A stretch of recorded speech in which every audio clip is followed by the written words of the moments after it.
Hang out here long enough and you're bound to hear me talking about how important it is to do market research and user testing with the people that you serve, especially those from underrepresented and underserved communities. What you learn from doing so will help you better serve them and make them feel seen, supported, and like they belong with you. So in today's episode number 100, woohoo! I couldn't think of anyone better to chat with more in detail on this topic than my beloved Santronya Smith. Tron is a market research executive who works with a lot of big brands to help them get the insights they need. During our discussion, we talked a lot about mindsets of some of these brands, best practices, how some are changing the way they do research with their focus on diversity and inclusion and how they're changing the industry. And of course, when you need to be talking to your customers in your marketing and where most brands struggle with that. We covered a lot and we had a fantastic time, a lot of fun, and I'm excited for you to join in on our chat. So after this short break, you'll hear my chat with Tron, where you'll get the insider view on how brands are evolving and where they should evolve to in their inclusive insights journey. Did you know that most businesses only use 20% of their data? That's like reading a book with most of the pages torn out or paying for a coffee that's just 1/5 full. Point is, you miss a lot unless you use HubSpot. Their customer platform gives you access to the data you need to grow your business. The insights trapped in emails, call logs, and transcripts, all that unstructured data that makes all the difference. Because when you know more, you grow more. And when you get a full cup of coffee, you can do more too. But I digress. Visit HubSpot.com today. Tron, thank you so much for joining me today. I'm like giddy because we're finally getting a chance to chat again. How are you? I'm fantastic. How are you? I'm doing well. All right. Well, I know who you are and I know how fantastic you are. But before we get too deep into it, tell the people, who are you and what do you do? Who am I and what do I do? So my name is Santronya Smith. I am Director of Enterprise Sales at Suzy, which is a real-time consumer insights platform. My role, I think, involves a couple of different things. The main thing is bringing in new logos, but the way that I do that is by understanding consumer behavior, and then I guide the logos, not the logos, I shouldn't be calling them logos in that. I guide brands, guide the ops to, making marketing strategies and decisions. So that's essentially what I do. Yeah, I think the key thing for me that you said is all about understanding consumer behavior. Yeah. And I think a lot of times that people try to understand consumer behavior in a vacuum, like it's the consumer as a whole, as if the consumer is like one person. But even though like we want to talk to one person, we're also different. And what drives us to make decisions is quite varied. Yeah. So yeah, it's important for people to like just kind of be exploring who is the consumer whenever we're talking about these insights. It's interesting sometimes too when I'm talking to prospects or to clients, like who they say their consumer is, right? Like It's like, oh, we know because we have all the data, right? And she's 34 and she's and she's a fashionista and she's a blah blah blah, and I'm like, and that's it, and that's all you know. You've never done anything else to talk to them at all and find out anything other than those points you just gave me. So yes, she is those things. Yeah. But what about all those other things she is too, which is anxious, overworked, underpaid, right? Unheard, all of those other things. So that's what I'm talking about. Yeah. And it's interesting because like a 34-year-old fashionista she could be white, she could be black, she could be Muslim, she can be trans. All these other different things. Yeah, absolutely. Yeah. Right. And so the things that surround her world and how she makes decisions and what makes her feel seen and like she belongs could be very different based upon all those identities we just mentioned. Yeah, for sure. Yeah. Have you been finding that brands are receptive to that message or that question from you of, hey, we need to do a better job of understanding more about who this 34-year-old fashionista is and the different identities she can have? Yeah, I think that some are very open and receptive to having that conversation. And unfortunately, I think that there's also several that are like, no, we're going to continue to keep doing what we're doing because, whether or not that consumer feels like they belong, that consumer is still buying whatever I'm selling, right? So Yeah. why would we need to go any deeper? Like, why do we need to do that? But I do find that it's refreshing when brands do, when they want to actually like lean into this type of work. And I recently was working with a brand that super big, like tech companies, like social media app, Okay. and they were doing IDIs and we were doing the recruiting for them and we sent them their pool of candidates and they stopped and they said, so listen, our marketing team will not accept any data that has more than 60% white females. So you're gonna right. And my heart opened, it sang, it Yeah. started to sing, like I could feel this, right? Like I'm like, wait a minute, whoa. She's like, yeah, we don't. So you're going to have to re-recruit some folks, right? We can keep these four, but you're going to have to Right. get like six other. And we were able to do it, right? Because we had Right. so it was super fast and we were able to pivot, which they loved. But she's like, and going forward, this is the ratios for all of our studies. They That's don't even amazing. look at data. Isn't that amazing? Like we're not going to That's even look at this amazing. data because it's all Right. because because it's all the same voice, right? And what we're trying Yeah. to build over here is for everyone, right? All the different people. So we need to hear what they have to say too about this. Yeah. And I was just this is wonderful. I love that this kind of company of this size, of this reputation going, no, we're going to listen to everybody. Yeah. It's basically they're redefining what Gen Pop is. Like this is what the population is looking like. So as we're going out and finding out more about them and developing a deeper degree of intimacy, the people that we're recruiting and asking needs to reflect the actual consumers that we've got. So I love it. Yeah, it's really good. So that only happens though once in the blue moon. Well, hopefully we can get it moving forward to happen more often. Right. All right. So I'm curious, in your opinion, what is the role of research in allowing brands to more effectively engage people from underrepresented and underserved communities? Yeah. I say this a lot.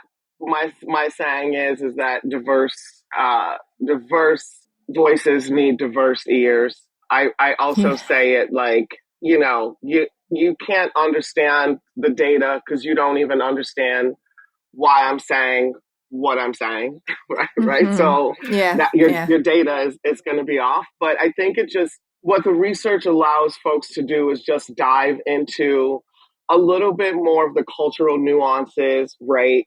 It has to kind of go deeper than the surface level understanding because different cultures, traditions, values, something that you say to me may mean something completely different than when you say it to my friend Lacey, right? Because Yeah. of my culture, my tradition, my values. So it just allows for like more depth into these audiences, which is really just going to make a more authentic campaign.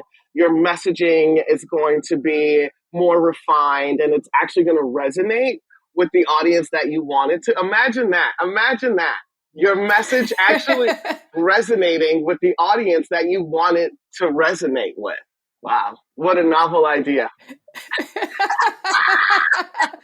Yeah, and I know what you said before about like you were saying like there are a lot of times brands are hesitant to change their approach and their research and their methodology because they're like, hey, I mean, these 34-year-old fashionistas, they're buying, right? Like so what we're doing obviously, I'm saying this in quotes, works. Yeah. But maybe it works now because there aren't a ton of options, but like let somebody come who is actually relevant and speak to them in their language and they're going to be out the door, right? Because they're going to go to the place that, fully gets them at that core level. So I think it's more of like, are you just kind of baiting your time until, you're forced to do it whenever people find another option? Yeah, and it's going to happen, right? It's eventually going to happen. I talk a lot about NASCAR and Yeah. how, they say that they want a different consumer base, they want a different audience. We've banned this, we've taken these steps, but really, how deep have you actually gone to understand the diverse consumer base? And Yeah. when I think about folks that, and they'll say this themselves, like when I think about folks that are into NASCAR, right? Like, unfortunately, there will come a time where they are no longer on the planet. Okay. Yeah. Okay. Yeah. So then who is going to be the NASCAR fan, right? Who's going to be the NASCAR Right. customer? But for right now, they still getting paid. They still getting paid. So we can do, these little things and have the street race in Chicago and take Bubba Wallace to the Right. DeSable Museum. And that looks great in the Chicago Sun-Times. Right. But did it effectively diversify your audience? Did Yeah. people even go to the race or did they just go to the picnic? I mean, Yeah. the cookout. They just went to the cookout Yeah. and then that was it, right? So that's not what we're trying to do. If we're trying to have, I feel like you taught me this. Like if you're trying to have a deeper connection to an audience, you need to get like right next to them, like all the time. Like you need to walk with me everywhere I go. Yeah, you have to build an ongoing relationship with people. And that's how you really set that stage and that foundation for loyalty, that sense of belonging. Because it's not like, oh, I made you feel like you belong that one time and we're done. Right. It's an ongoing thing. So if we think about relationships with our friends, if we think about romantic relationships, those are things that really have to be nurtured on an ongoing basis. And because people grow and evolve. And like what you're saying, like for a lot of brands, if we think about the generations, Gen Z is what the most diverse generation before anybody that's come before them. And they're entering the workforce. I believe they're like 21, 22% of the population. They think very differently than, say, boomers, a lot of Gen Xers, even millennials, right? And so if we're thinking about like the evolution of a brand that's going to be here the next 50 years, the next 100 years, we have to start thinking about the ways in which consumers are changing. So are we going to stick with only what works for a certain group that's worked for the past 50 years? Or are we going to evolve and change based upon the way in which the generations in society are changing along with them? All right. So I want to see what your thoughts are on testing out these different types of experiences. So, like you said, there are sometimes brands are like, all right, we've got an insight that we can reach a community this way by having a cookout, or we're going to work with this influencer. Is there a way to test or gauge? One, is this particular execution or tactic going to work with them, or is it going to be received well as how did this change, I guess, the sentiment of this community with the brand over time? Is that something that they should be thinking about doing? Yeah, I think that they should be. And I'm working with, it's funny that you mentioned influencer because I feel like that's normally the first kind of way that they start to go, right? Is because Yeah. one, influencers are very like impactful right now, but also like it's kind of the easiest way to go. But I feel like there definitely should be some testing. So right now, again, I'm working with a spirits brand that's looking at bringing on a new influencer in 2024.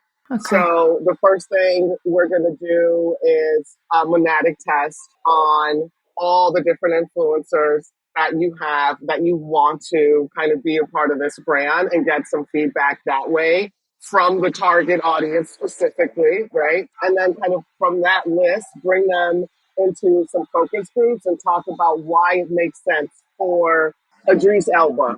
I'm just saying that because I love him, Yeah. but Yes. It'd be great to see if because he Trace. can be on everything. Okay, So, and why that makes sense. And then from there, right? So now we can kind of, once we pull out those insights, then they just kind of move the partnership down the funnel, right? So then again, every step of the walk, right? What does the message look like? What does the campaign look like? What channels should it be on, right? Where should it be in the store? How much should it cost? Whatever it is, right? Yeah. All the way Yeah. down from like ideation until it's commercialization. That's how I feel like it should go. But I think they do a one-click pulse check, and that's unfortunately probably not even the correct target audience that they do the pulse check on. Yeah. I don't know how you feel about this. I hear it all the time that diversity research is expensive and it's hard to do because they can't find the audience and panel companies don't have them. And I've heard this from like a super big food and beverage company that has all the Yeah. money to put into the research and was like, we couldn't even find a good focus group of folks. Like, wow. So I think that's a cop out because, I mean, it's not like the communities don't exist. They're out there. It's just I think that a lot of times people use the same methods that they've always used to attract a more gen pop type of community.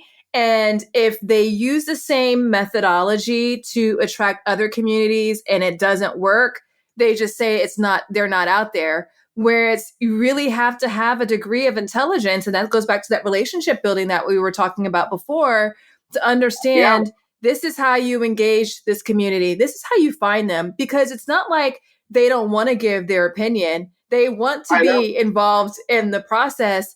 It's just a matter of figuring out how do you get to the place to where these people are that you want to speak to and go from there. Yeah, you got to get your face in this space. Absolutely. Absolutely. So let's say, for instance, you wanted to talk to Black consumers. I mean, wouldn't it make sense that you would go to like an HBCU or you would go to like the Black MBA conference or you would go to the Essence? Like there are a mountain of people who are there, like fish where the fish are. Yeah, And I think that that's where a lot of people, they don't necessarily take the time to think about even their recruitment process of finding people. Have you done the due diligence to make sure that you've got a sufficient relationships of knowing where people are so that even whenever you're coming and asking them that they even want to talk to you? exactly. And you do that over time. That relationship equity, like we were saying, it's like, again, every step I'm going, oh, here you are again? Okay, yeah, all right, I Yeah. see you. Okay, all Yeah. right, yeah, let's go. Yep. Yeah, I was working on a project for a client, and we were working to reach people who were part of the sickle cell community. So whenever I first started working with them, I didn't have any relationships or anything like that.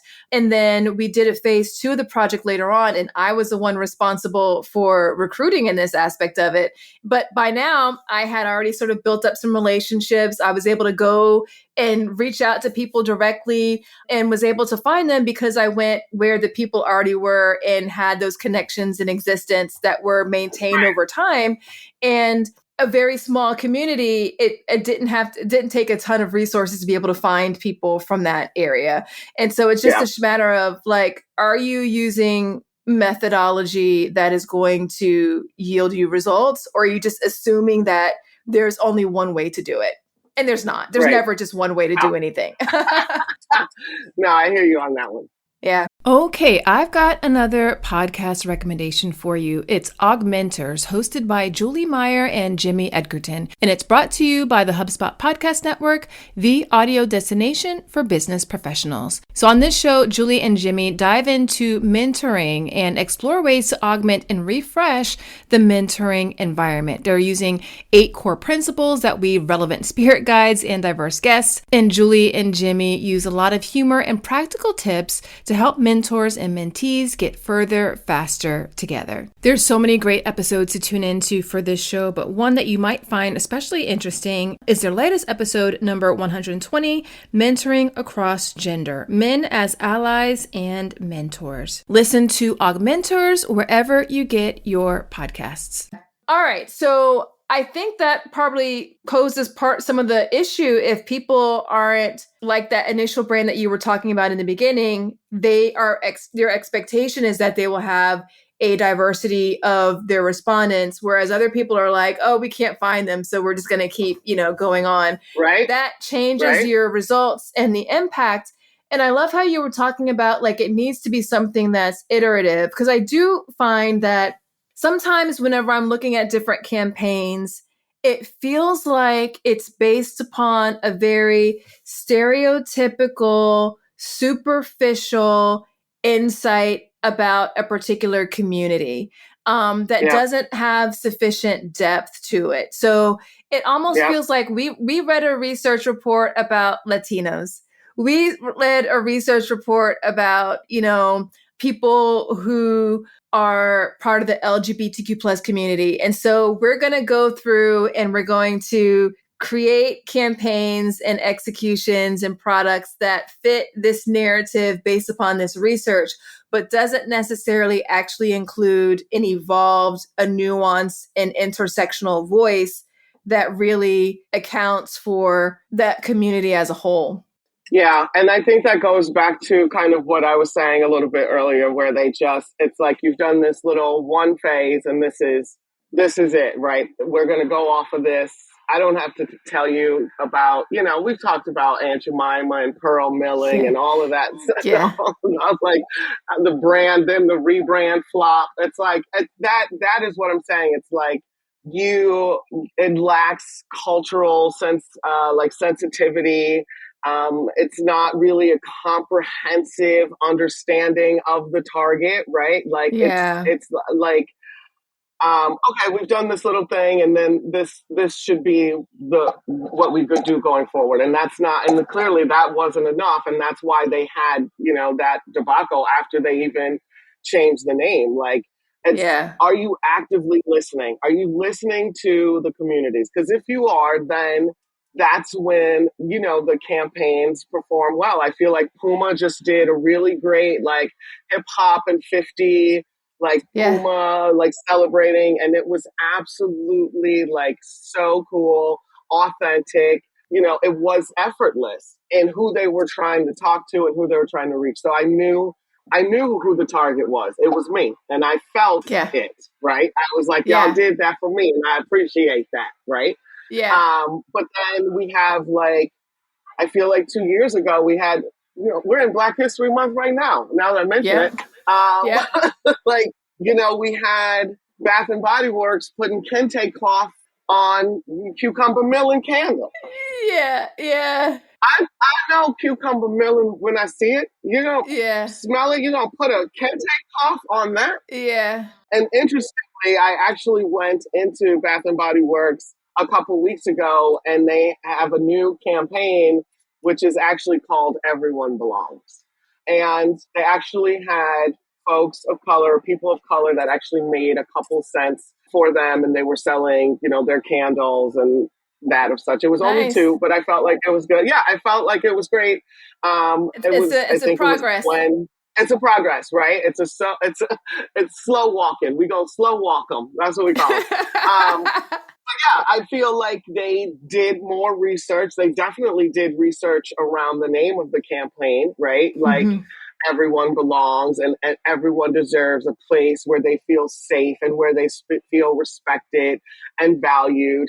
And so they listened to Twitter or whatever else they listened to. Yeah, and I feel like they did a good job this year. Yeah, I think that's amazing. And I love that because I think some people sometimes are so afraid to make mistakes. Yeah. And so that they don't actually start. So here's a brand that did something, it didn't go over so well. They listened, and then now they were able to make progress and do better. And I think that's the important thing. You said something earlier that made my ears perk up because it was about ears, right? You were saying diverse voices need diverse ears. And Mm-hmm. it sounds like with this Puma campaign that there were definitely some diverse ears that were associated with it that made it so they were to deliver something that was super authentic. Can you just talk about that concept a little bit more? Diverse voices need diverse ears, because I want to make sure that people really latch on to that and get it, and how Yeah. that impacts the campaign ultimately at the end. Yeah, for sure. I think you're correct. I can tell when there's diverse people involved in the project because again, it seems effortless the way that Yeah. you are communicating with me. It's genuine and it's authentic, right? So diverse voices need diverse ears. So I what I think that means, or what I like to say that means, and I think you and I have talked about this a lot too, is like who is actually analyzing the data. We need diverse folks from survey design, right? Because how are Mm-hmm, you going to mm-hmm. ask me in a way that I'm going to understand it, right? And a Yeah. way that's going to make me want to answer it. No, Yeah. no, too, right? We need them on both sides of the glass, I say, right? My friend Kai likes to say that. So not just in the focus group, but behind the glass and Mm-hmm, actually like doing the moderating of these focus groups because again, mm-hmm. if you don't even understand why I'm saying what I'm saying and how I'm saying it, what you're about to do next is wrong. That's just period. Yeah. That's for anything in life. If my manager tells me to do something and I don't understand why or what he's telling me to do, the next thing I'm going to do is wrong. That's just it. Yeah. That's just it, right? Yeah. So I think that, and another one I really love that's happening is like there's in Arizona is Fry's. Fry's, who owns Fry's? I don't know if it's Albertsons, but whatever, whoever Fry's is, but they have some really inclusive like commercials. They're all like claymation, but everybody in the commercial is like a different group. Diversity Yeah. is definitely prevalent there. They have they're using like cool songs, right? Like you know hip hop songs in it, Yeah. right? Like whoop whoop, there it is, or whatever song it Yay. is, right? I'm like, yo, Fry's is going crazy with these commercials, but it just feels different, and I think that's what everyone wants is to be for someone to feel you. You feel me, you get me, you see me, right? Yeah. Yeah. A friend of mine over the weekend sent me an article. I believe it was like Barbie, for part of their Black History Month campaign, did a collaboration with Cross Colors. And I was just like, oh my gosh. It took me immediately back to junior high with my yellow, long cross color Yeah, shorts, and I had a pair of red ones. And I just remember, like, I was immediately there. And even though I didn't have all the full details about the campaign, I was just like, oh, they got it, because it was just so much a part of the culture and for a very specific group of people at a very specific point in time. And it's definitely felt like right. history. So yeah, I think that's not something like, if you aren't embedded in the culture, you aren't going to know, like, this is a brand that means something to this. This is going to make people feel a certain way that will let them know that you get them, and you see them and you understand them. So yeah, having those diverse ears make a big difference in all phases of doing whatever it is that you're trying to do. Yeah. And also, it feels like it's like we're co creating, right? Like Mm-hmm. we're doing this together from start to finish. And then getting input from these communities, it's just, again, it's going to be more authentic. It's going to resonate better because we're co creating this together. Absolutely. Absolutely. All right. I want to switch gears slightly a little bit as we wrap up. I'm curious Yeah. if you have an experience that you can share about a time where a brand made you feel like you belonged. I think the ones that we've kind of already been talking about, right? I love the new switch up with Bath and Body Works. I felt like that Puma campaign was very good. I am an influencer person, so I like when brands. Yeah, I know. I was just talking about that too. I know I like when brands partner. So Barilla has a partnership with Coco Golf that I am obsessed with. Like Ooh, okay. I know it's fantastic. And I feel like it's based. It might be around gluten free too. To keep me honest, but I'm not sure. But I feel like it's also like a gluten free pasta kind of thing. I will go But I'm investigate. Please do. I'm super impressed with that campaign. I think she is next generation. I think she supersedes anything and everything. Like everything about her right now, I feel like is like a great and just a pasta, right? Just it's just a pasta, but I feel like it's just a great partnership, and I really love that one. Any these fries campaigns have been really good. I really appreciate them. I love what Tabitha Brown is doing with Target. What Tabitha Brown is just doing all across the industry is absolutely fantastic. And I'm loving that McCormick's has a space for her. Target has a space for her. Like she's just really breaking down a lot of barriers, and I'm super impressed with that. I do like this new kind of inclusive space that Pinterest is putting on the app, and like going and searching on their app and now seeing things that say for my skin tone, Yeah. absolutely outside of the box, right? Or for I can look up, ponytail and it will populate for black women. Like stop that, because that's a different ponytail. That's a different Yeah. ponytail. And it's Yeah. great that Pinterest knows that that's a different ponytail, right? So like I think those kinds of things are what is really exciting me right now, about the direction that brands are going, and trying to be more inclusive, and again everyone at where a space where like everyone belongs. And I think if we get more people just with this mindset that diversity is an opportunity, it's an Hmm. opportunity to listen and to create meaningful connections. It's not just a checkbox, because we know when it's a checkbox, We y'all. do. We do. We do. We know every time. So I think that, we'll be headed in the right direction. For sure. And where can people find you if they want to learn more about you and your work? Oh my goodness. Where can they find me? They can find me on LinkedIn. I think I am Santronya Smith. Also Tron at Suzy.com. Super easy, if you want to shoot me over an email. But I just also too, like talking to you, because you're my first person I ever talked to in research about research ever, when I didn't even know what a monadic test was, or a max diff or anything of that nature. And so I just anytime I can get a chance to talk to you, I feel like you always elevate me. I've already wrote down things that I need to start incorporating into my actual talk track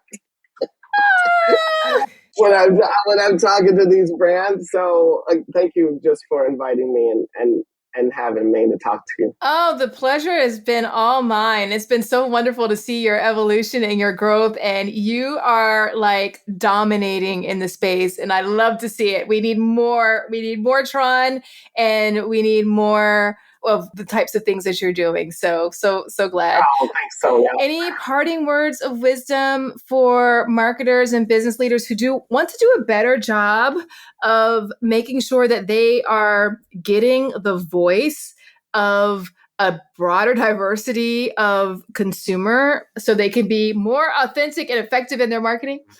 Yeah. Again, so like you said, I feel like if you want to do it, you have to do it. So you have to commit to actually wanting to have the conversation, and you have to be willing to go deeper than just kind of some surface level stuff. Again, like we're walking and co-creating and like making this together. So you should be bringing the voice of the consumer, and especially these consumers, into every step of the decision making process. I don't know why it's not happening more. I just don't know why it's not happening more often. And if you don't know how to do that, then you need to ask for help and reach out to people like Sonia, like myself, like Yeah. Sequoia, like Pepper Miller. There's people, like you said, that you can talk to get some ideas on how to even just get started. I think that would be a good first step for anybody that's trying to be a little bit more open with their campaigns. Yeah. Thank you, Tron. This has been fantastic. So glad we had the chance to catch up and looking forward to chatting again soon. Yes, I can't wait. Thank you so much, Sonia, for having me.